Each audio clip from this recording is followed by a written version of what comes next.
Hi, this is Abhishek Mishra and you are watching Abhishek Mishra's classes.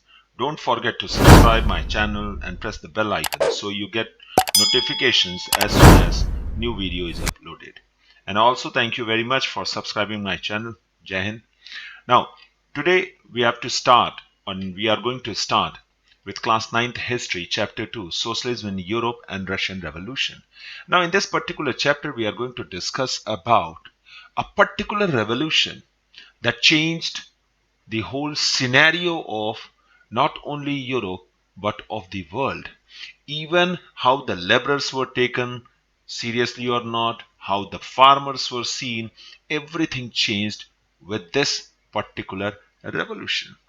Many times, this particular phrase is written there, this particular phrase is said that if the French Revolution symbolized liberty, equality, and fraternity, the Russian Revolution symbolizes much more organized struggle, clarity of perspective, and courage to go against the tide, even if it meant being isolated in the world wide, in the whole world, wherever you are. Nobody cares about you, nobody discuss about you, you are isolated.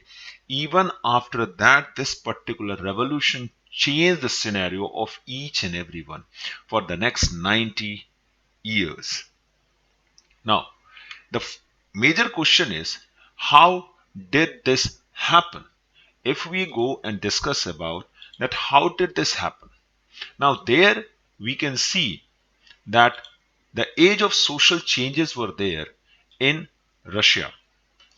Now, what it was, basically the people thought of that after French Revolution, the next place where the revolution is going to be is Germany. Why this is so? Because everybody saw Germany to be ready for the next revolution, that was a labor revolution. But that doesn't happen where? In Germany. It happened in Russia, right? Now, the age of social changes, the French Revolution opened up the possibility of creating a dramatic change in the way in which society was structured.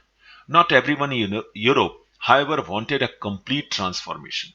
Some were conservatives while others were liberals and radicals. These were the different types of groups. Those who wanted different types of system to prevail in the political arena. Now, if we discuss about this one, then we can see the first one is the conservatives, the second one is the liberals. Now, who were the conservatives? They were the individuals, those who resisted change, and even after the revolution, they started accepting the change provided that it is slow and had links and respected the past of that particular country.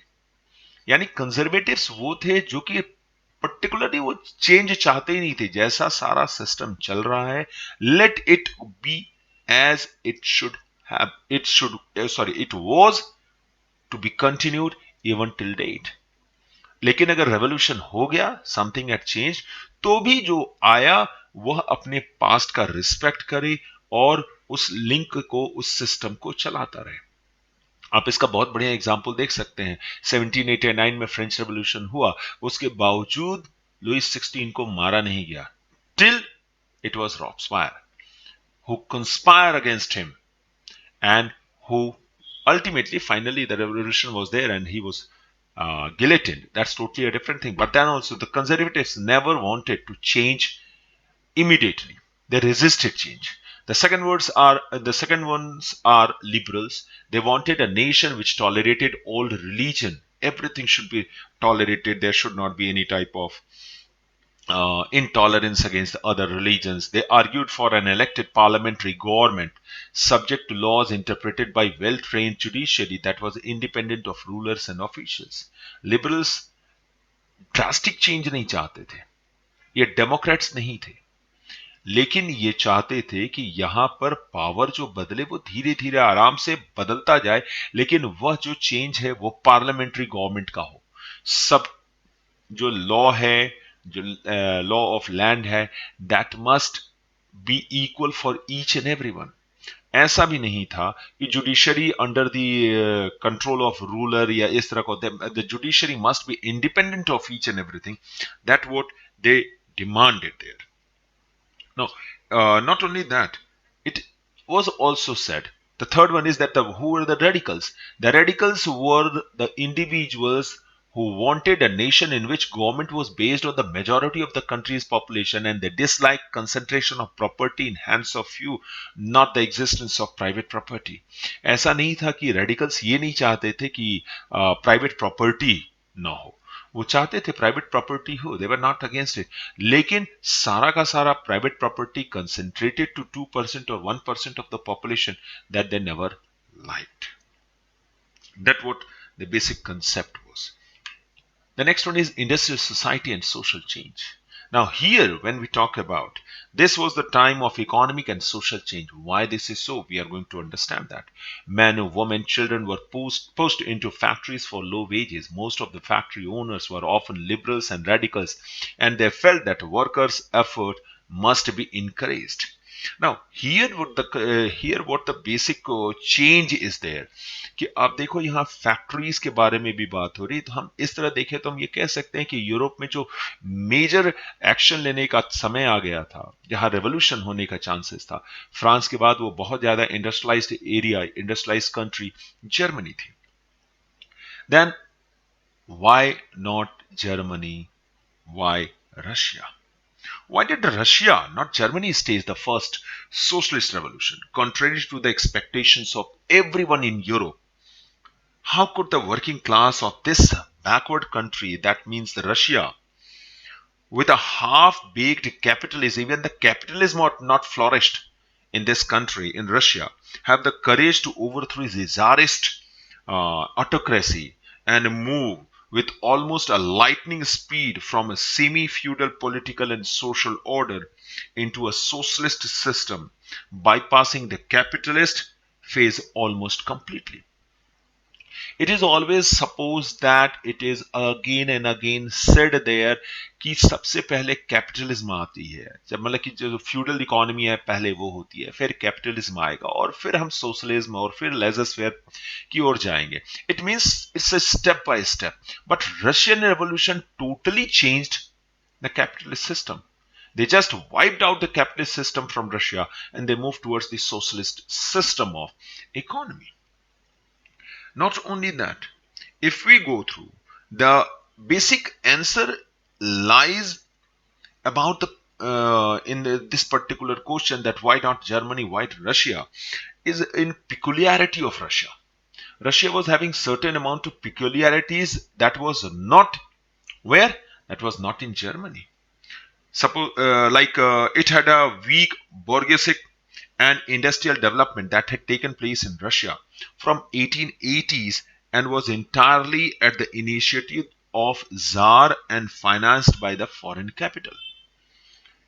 It means that in Russia, it was the Tsar who was the ruler of Russia. His initiative was there, and the investment in Russia was totally a private one, and that was from the foreign country, not from the individuals, those who were living in the same country. When the French companies invested in the mining and metallurgy, this was the division that the French companies were investing in where? Mining and metallurgy. Oil was in the hands of the British concerns, British companies. Chemical and electrical engineering industries were in the hands of the Germany. Within Russia, the capital for industrialization was raised largely by taxing whom? To the peasantry. Even as the agrarian sector continued to remain backward, technologically, the best lands remain with whom? With the nobility. Here you can see also. This is what we were talking about. That जो अच्छी से अच्छी जमीन थी वो nobility के पास थी.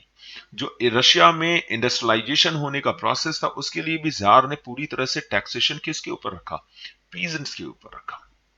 And because of that, the revolution was started to be there. It was और कभी कोई कहता है कि रेवोल्यूशन जो है अचानक हो गया, तो ऐसा नहीं होता है. अगर कभी आप रशियन रेवोल्यूशन के होने के पूरे सिस्टम को पढ़ेंगे तो it's from 1860 that gradually this system of revolution was there. I will try my best to be within a particular slide जहां पर मैं इस बारे में डिस्कशन जरूर करना चाहूंगा कि how this happened there. When we talk about the Russian society and so on, we must try to understand that what type of Russian working class was there. The Russian workers were part-time peasants. आप अपनी book को भी देखोगे तो वहां पर भी है the peasants. They were part-time peasants and they were part-time workers. They were part-time not only peasants and workers, but they were the part-time army men also. They were the warriors also, but they were only part-time. Part-time peasants, part-time workers with strong roots in the villages. Given a situation of peasant discontentment, owing to the problem mentioned, all these that what type of problem that the peasants were facing and the laborers were facing, जो Russian working class था वो जो सब human conditions गांव में पा रहा था, सब ह्यूमन कंडीशंस जो वर्कर्स के साथ फैक्ट्रीज में था, उसका बहुत ज्यादा दूर तक उसको लेकर के कैरी ऑन नहीं कर सका. And this was the pain that was continuously in the minds of the people of Russia. They were continuously pained by this particular type of thinking of the people. अगर हम ऐसे देखें तो हम पाते हैं कि जो मजदूर वर्ग था, जो कि आप जैसे ऐसे देखो कि रूसी औद्योगिकरण के लिए जो इंग्लैंड के औद्योगिकरण हुआ, जो इंडस्ट्रियलाइजेशन इंग्लैंड में हुआ और जो रशिया में हुआ, it's totally a different one. In England the revolution, industrial revolution, was totally on most important, that is the very strong agricultural system. Whereas when we talk about the Russian, it was the very backward type of agricultural system that was prevalent there. And at many places, whatsoever the puzzled system of Russia, peasantry was there, or the working class was there, peasantry was there, that was just left out. And because of that, many farmers and many workers were totally against, and they were facing different types of agony against the system that was continuously going on.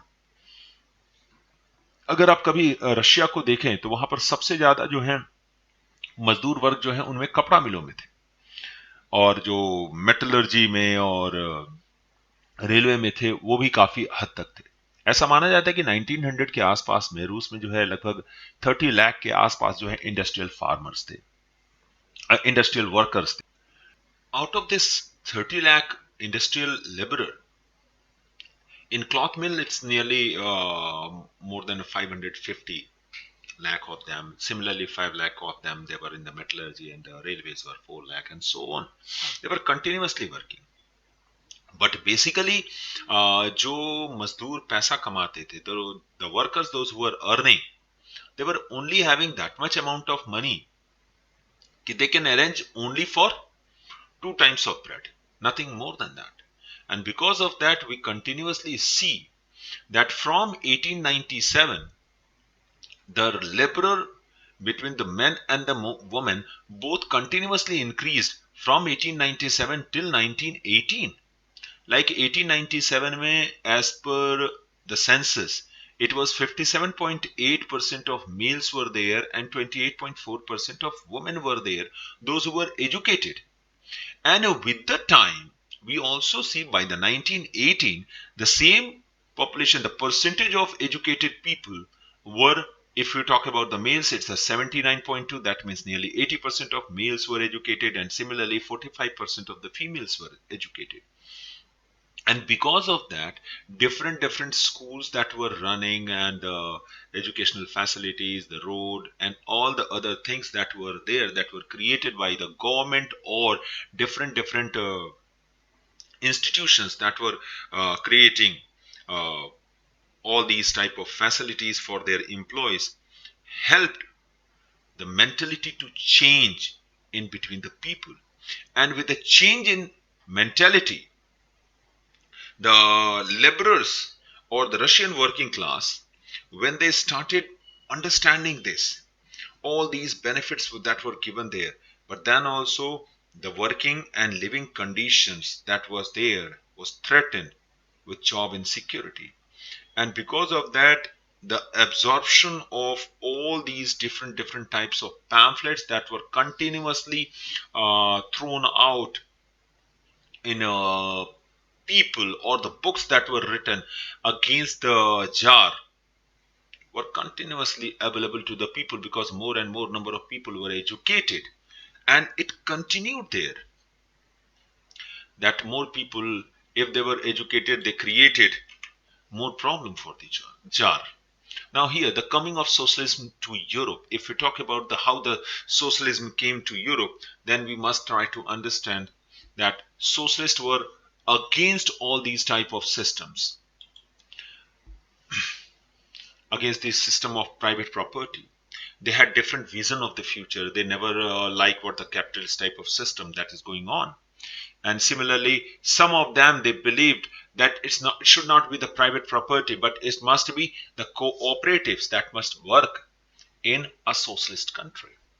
Karl Marx and Friedrich Engels added that industrial society was a capitalist and it must be changed to a socialist type of country, or a type of economy. Now, the next one is support of socialism. By 1870, socialist ideas spread through Europe. We already have talked about. Workers in England and Germany began forming associations to fight for better living and working conditions. Now, you see, the people were fighting for better working condition where? In England, in Germany, not in Russia. Even if you go through your book also, you will find that the associations were formed in all these different nations, not in Russia, but then also the socialism, or the socialist pattern of economy, started to be evolving in Russia.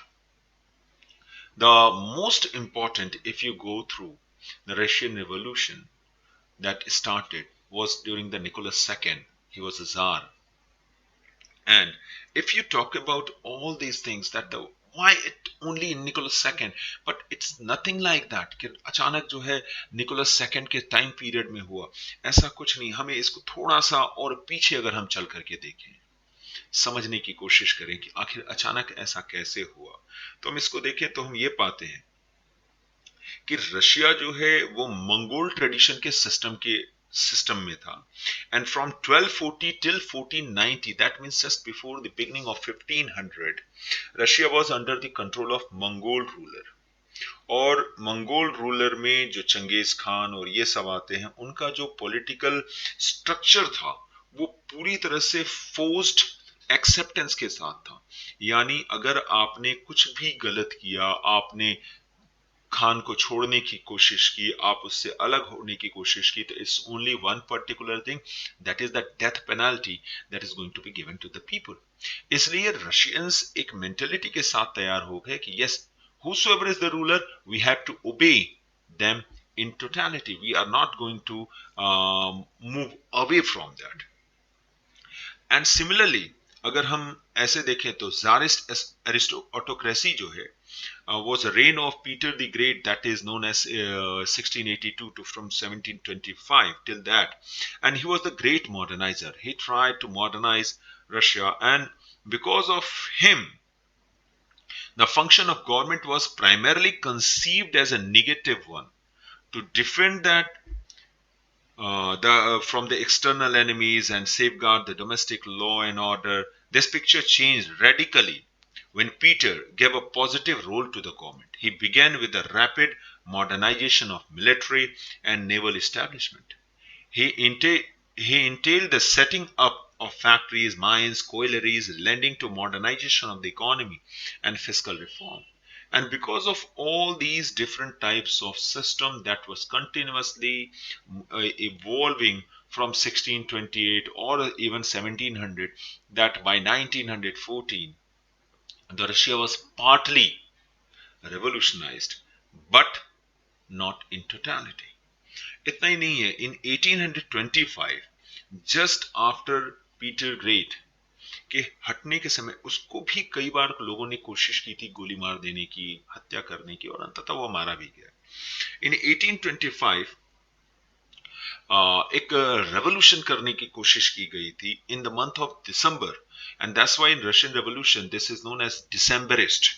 And in that particular time period उन लोगों ने एक revolution की कोशिश की, but it failed. Many of the known to be the intelligentsia of Russia, they were taken in custody. Many of them they were killed. And even if you don't know, then the word intelligentsia that you come to know every now and then, that comes from the Russian Revolution and Russian society. It's not the British or English from the literature, but it's from the Russian Revolution that the word intelligentsia comes out.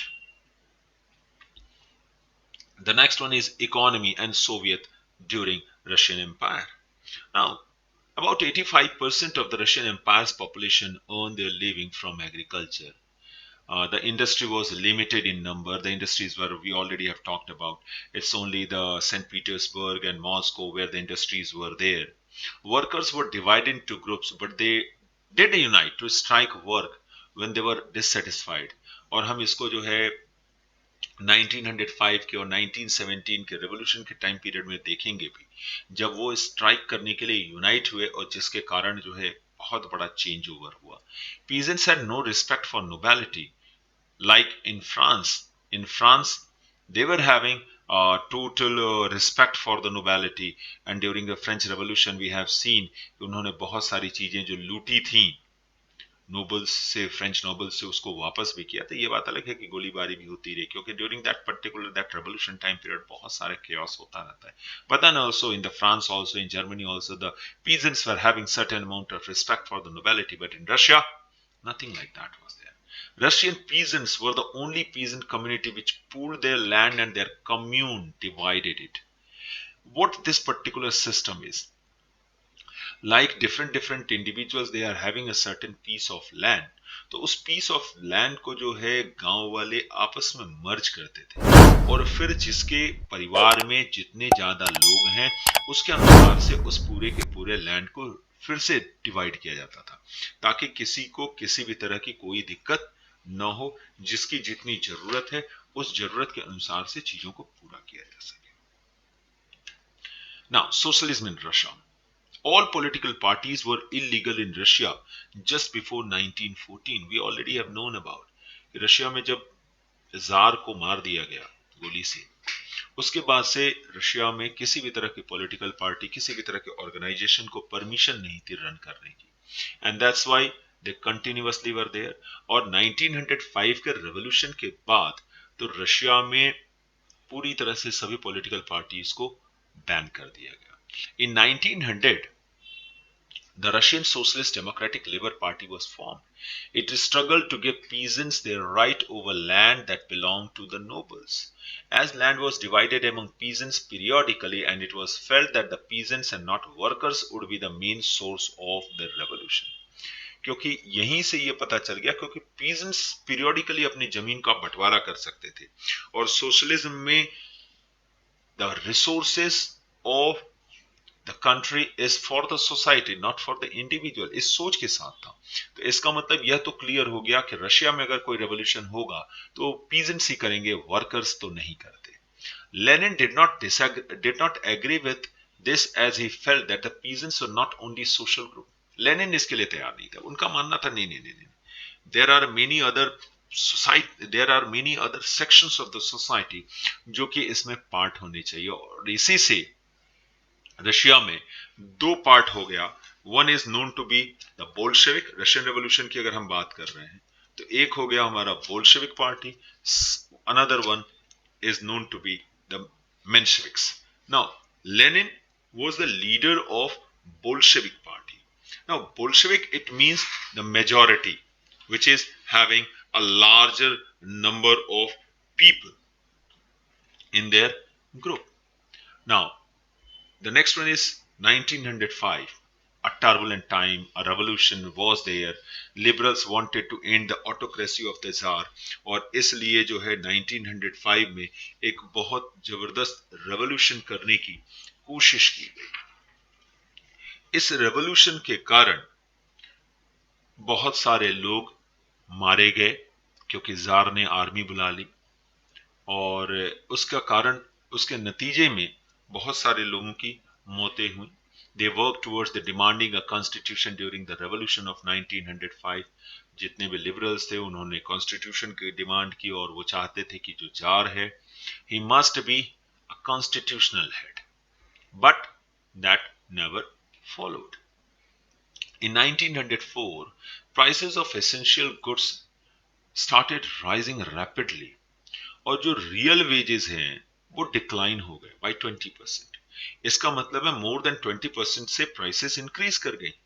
जब किसी commodity की price increase करती है, simple से words में हम समझें कि अगर आपकी सैलरी जो है 100 रुपी है, और सुगर जो है वो 100 रुपी पर केजी मिलता है, तो इसका मतलब है इन टर्म्स ऑफ कमोडिटी हम बात करें तो 1 केजी सुगर के बराबर आपकी इनकम है।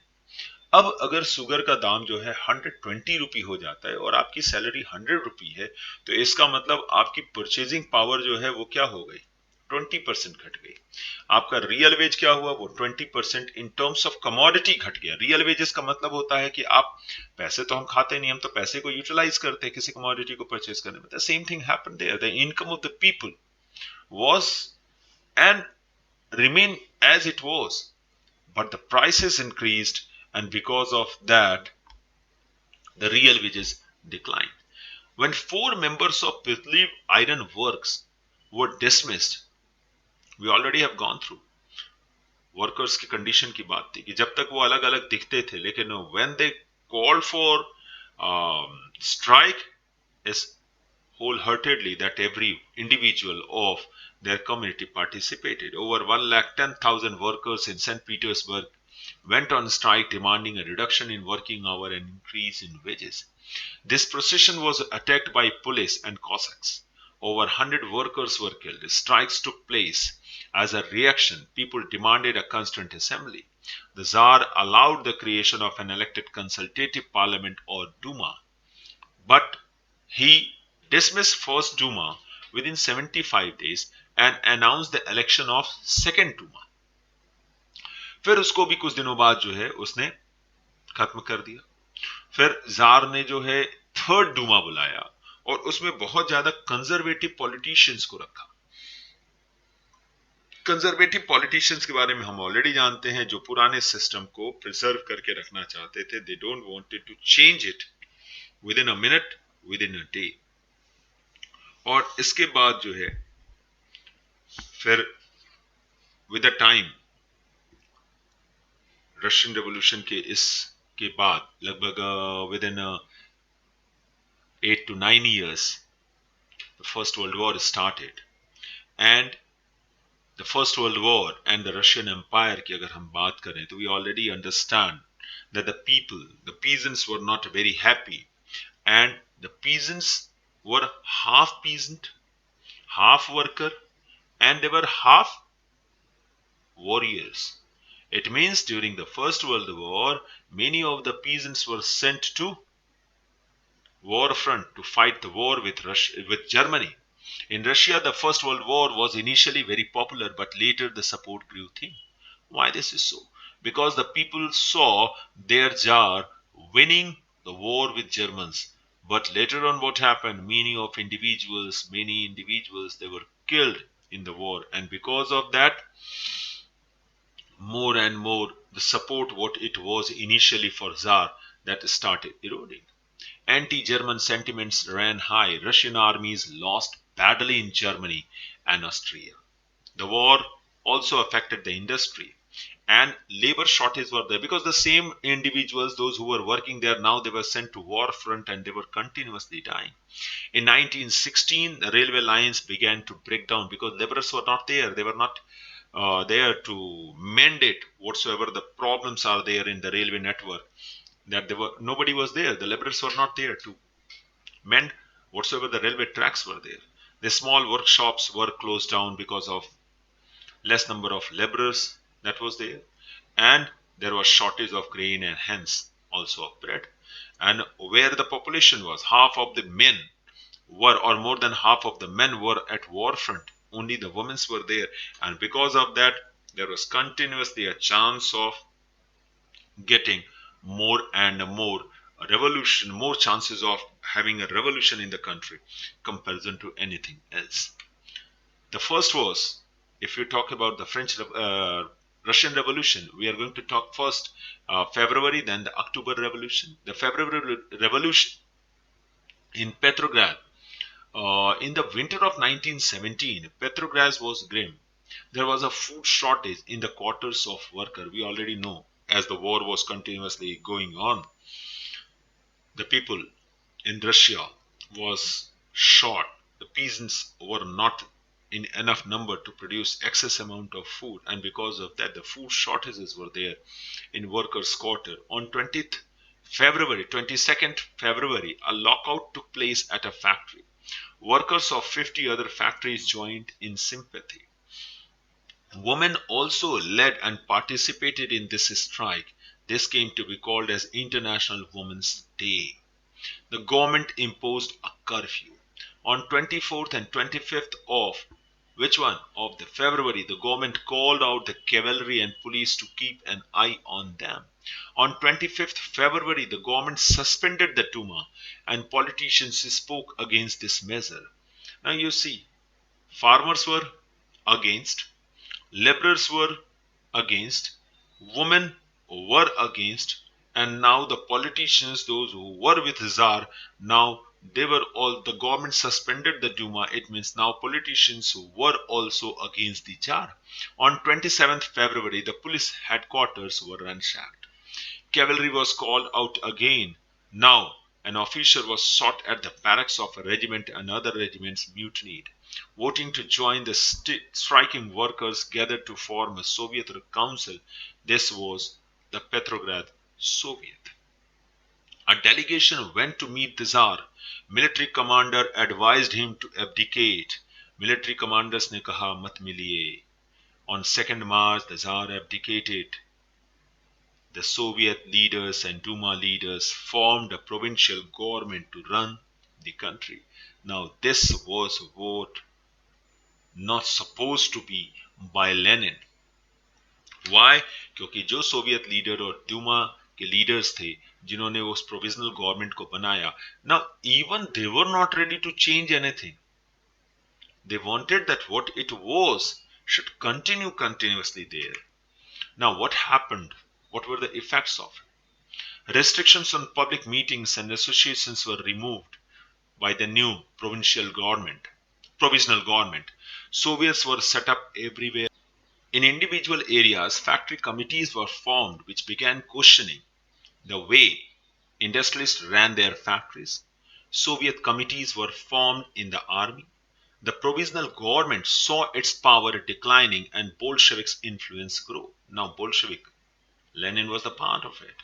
Therefore, it decided to take stern measures against the spreading discontent. It resisted attempts by workers to run factories and arrested leaders. अब जो थे, जो मेंशेविक्स जो रूल कर रहे थे पेट्रोग्राड रेवोल्यूशन के बाद, वो कंजर्वेटिव्स थे. वो नहीं चाहते थे कि सिस्टम में कोई चेंज मेजर हो, और इसलिए उन्होंने कोशिश की कि जितने भी वर्कर्स जो कि रन करना चाहते हैं फैक्ट्रीज को, उनको अरेस्ट किया जाए, उनके लीडर्स को अरेस्ट किया जाए, और ये और ज्यादा भड़काने वाला काम साबित हुआ.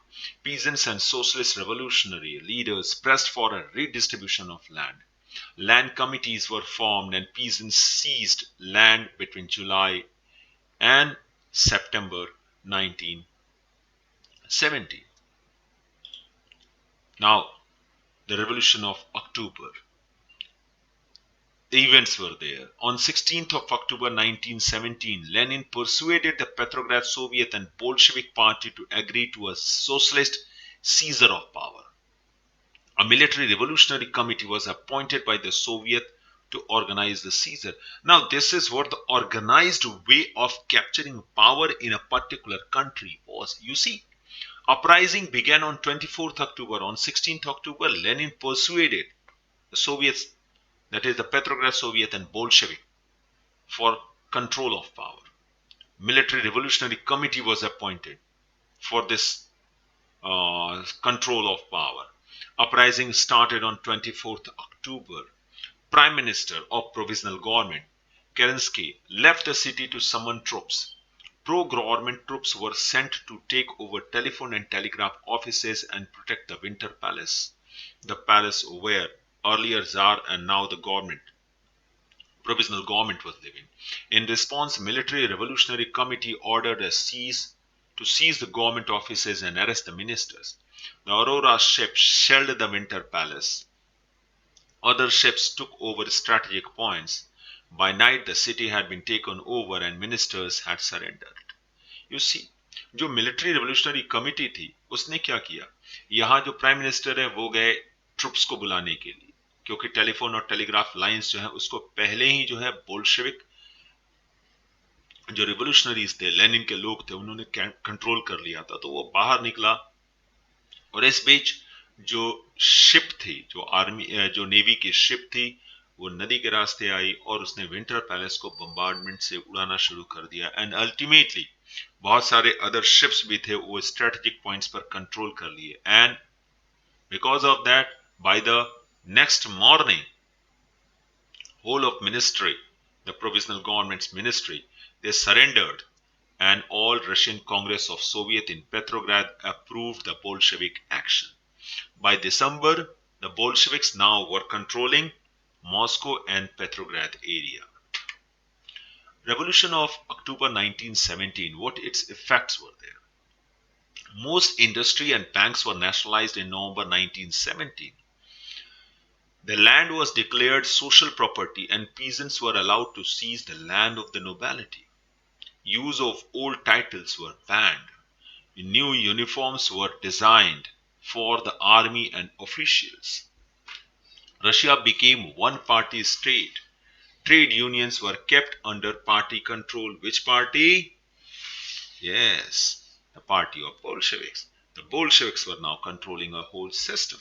Now, when we talk about the industries to be nationalized, and similarly the land to be declared as social property and peasants are to be given that one, all these things are already talked by Lenin when he took power. He talked about that in April of 1917, just before controlling the power and after the February Revolution, he said to the Bolshevik Party that whatsoever the banks are there or industries are there, that must be nationalized, and whatsoever the land that is with nobility, that must be redistributed to the people of Russia. This was what is also known as Lenin's April thesis. In April, he just returned to Russia from Finland, and there he gave all this explanation or to the April thesis to the nation. The next was just after it, when the Bolsheviks they controlled the power, the civil war broke out in Russia. When the Bolsheviks ordered land redistribution, the Russian army began to break up. Why this is so? Because we already know about that the Russian army was half army and half peasants also. The people, those who belonged to the Russian army, they also were the peasants. They started deserting army so that they can have a piece of land at their village. And that's why Russian army began to break up. The non-Bolshevik socialist liberals and supporters of autocracy condemned the Bolshevik uprising. They were supported by French, American, British and Japanese troops. All these fought a war with Bolsheviks. Now, making a socialist society, the Bolsheviks kept industries and banks nationalized during the Civil War. Rapid construction and industrialization started, and schooling system was extended, developed, and 100% class attendance was necessary. Every individual, every children was forced to attend school so that everybody can understand it. if 100% education is going to be there, then the socialism is going to be more flourished in comparison to anything else. Not only that, when we are talking about the April thesis during that particular time period, we must remember not only the industrial and bank nationalization was there. One more thing was there, and that was the moving out of the First World War. Lenin never, uh, Lenin was never ready to join or to be part of First World War, and that's why he was having a very noble way of moving out by signing a treaty with Germany.